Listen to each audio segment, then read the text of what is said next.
তো বন্ধুরা, আজকে আবার একটা নিউ ভিডিও নিয়ে চলে এসেছি। আজকে যাচ্ছি কলকাতা। তো দেখতেই পাচ্ছেন সিট বেল্ট লাগিয়ে নিয়েছি। তো সাইডে আমার ড্রাইভার।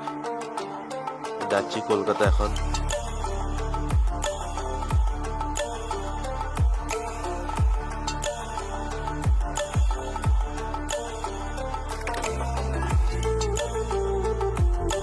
তো বন্ধুরা, দেখতেই পাচ্ছেন কলকাতা হাইওয়ে।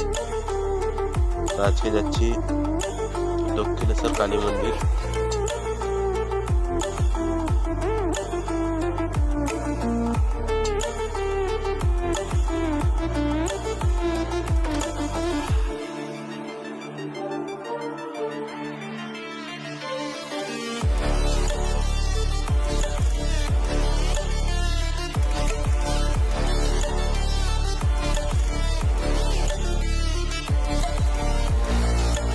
তো বন্ধুরা, এখন গেট বন্ধ আছে, আবার কিছুক্ষণ অপেক্ষা করতে হবে।